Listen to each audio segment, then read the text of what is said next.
મચાવ્યો હોવાની વિગતો છે। સીધી સૈયદની જાળી ખાતે મોટી સંખ્યામાં લોકોએ હોબાળો મચાવ્યો। એઆઈએમઆઈએમ અને સ્થાનિક મુસ્લિમ સમાજના લોકો આ વિરોધમાં જોડાયા। પોલીસે વિરોધ કરી રહેલા કેટલાક લોકોની અટકાયત કરી।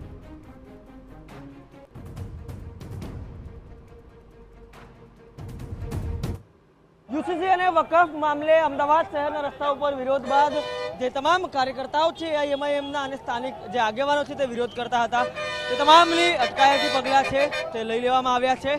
આપ દ્રશ્ય જુઓ, અમદાવાદ પોલીસ દ્વારા જે તમામ આગેવાનો છે તે વિરોધ કરી રહ્યા હતા તેમની જે અટકાયત છે તે કરી દેવામાં આવી છે। અટકાયત બાદ તમામ લોકોને અહીં જે પ્રિઝનર વાન છે તે પ્રિઝનર વાનમાં ભરીને જે અન્ય જગ્યાઓ છે ત્યાં લઈ જવામાં આવી રહ્યા છે। આપ દ્રશ્ય જુઓ, અંદર જે પ્રિઝનર વાનમાં બેસાડેલા જે લોકો છે, અટકાયત કરેલા લોકો છે, તેઓ અંદરથી સતત જે વિરોધ છે તે કરી રહ્યા છે। બીજી તરફ આપ દ્રશ્ય જુઓ, જે કેટલાક લોકો છે તે હાથમાં કાળી પટ્ટી બાંધીને જે વિરોધ છે તે કરી રહ્યા હતા અને તમામ બાબતો વચ્ચે જે કેટલાક લોકોની અટકાયત છે તે પણ કરી દેવામાં આવી છે।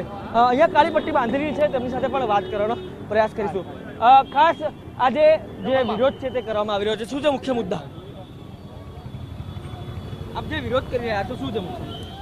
આ વિરોધનો જે મુદ્દો છે એ વકફ બિલમાં જે ગવર્મેન્ટની દખલઅંદાજી થઈ છે એના વિરોધમાં છે આજે છે, અને યુસીસીના પણ છે, કારણ કે યુસીસીનો જે કાનૂન છે અમારી શરીયતના ખિલાફ છે, કુરાનની ખિલાફ છે। ખાસ એવા કયા મુદ્દાઓ છે જેને લઈને વાંધો છે? મુદ્દા તો અમારી મિલકતના છે કે વકફની જે મિલકત છે એ મુસલમાનોનો પૂરેપૂરો હક છે, એને છીનવી લેવા માટે આ જે કાનૂન છે એ ઘડાવી રહ્યો છે, એના ખિલાફ છે સર। પરમ દિવસે લોકસભા અને ગઈકાલે રાજ્યસભા બંને દિવસ મધ્યરાત્રિ સુધી કામ થયું। આજે સવારે 3 વાગ્યાની આસપાસ વોટિંગ થયું ને આ બાદ બિલ પાસ થયું છે। તમામ જે પ્રશ્નો હતા એ ચાહે અસદુદ્દીન ઓવૈસીના હોય કે વિપક્ષી પાર્ટીએ ઉઠાવેલા હોય, એવા કયા મુદ્દાઓ ખાસ આપને લાગ્યા કે જેમાં સુધાર થવાની જરૂર છે?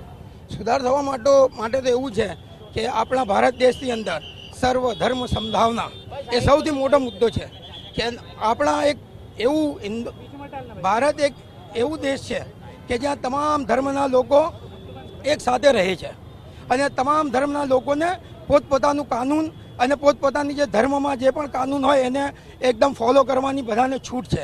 પરંતુ આજે અમારી સાથે જે થઈ રહ્યું છે એ બિલકુલ ગલત થઈ રહ્યું છે, એ સારી વાત નથી અને અમે ગવર્મેન્ટને બતાવવા ઈચ્છીએ છીએ કે આ સારી વાત નથી, તમામ ધર્મોને બરોબર અધિકાર આપવું જોઈએ। અચ્છા, અલ્પસંખ્યક મંત્રી કિરણ રિજિજુ છે તે બિલ લઈને આવ્યા તે સમયે કહેવું છે કે આ દેશમાં અનેક સંપ્રદાયને ફોલો કરતા લોકો રહે છે, શીખ, પારસી, બૌદ્ધ, આ તમામ લોકો છે તે તમામ લોકો અલગ માંગણી નથી કરતા, પરંતુ મુસ્લિમ કમ્યુનિટીને કેમ અલગથી બોર્ડ જોઈએ છે, તેની સુવિધા જોઈએ છે?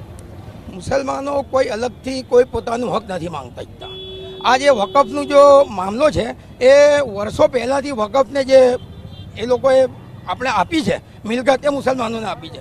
બતાવીએ કે આ વિરોધ જે થયું છે ગલત થયું છે, અમારી સાથે અન્યાય થયું છે, અમે શાંતિપૂર્ણ બતાવવા માંગતા હતા, પરંતુ પહેલાંથી પોલીસ એટલી આવી ગઈ અને એમણે એક જ ધ્યેય રાખેલું કે પકડીને અંદર નાખી દો, તો શરૂઆતથી પોલીસે આવો રવૈયો ઇખ્તિયાર કર્યો, એટલા માટે છોકરાઓ થોડા આવેશમાં આવીને નારાબાજી કરવા લાગ્યા। જે પ્રકારે સંસદમાં જે બિલ લાવવામાં આવ્યું છે, જેને હવે રાષ્ટ્રપતિની મંજૂરી માટે મોકલી દેવામાં આવ્યું છે, તેના વિરોધનો વંટોળ શરૂ થયો છે અને અમદાવાદના રસ્તા ઉપર તે વિરોધ જુમ્માની જે નમાઝ છે તેના બાદ જોવા મળી રહ્યો છે। તેમના પાસે દીપક સેન સાથે અમદાવાદ। સમાચારમાં આગળ વધીએ। ગુજરાતમાં 8 અને 9 એપ્રિલ 2 દિવસ દરમિયાન કોંગ્રેસનું રાષ્ટ્રીય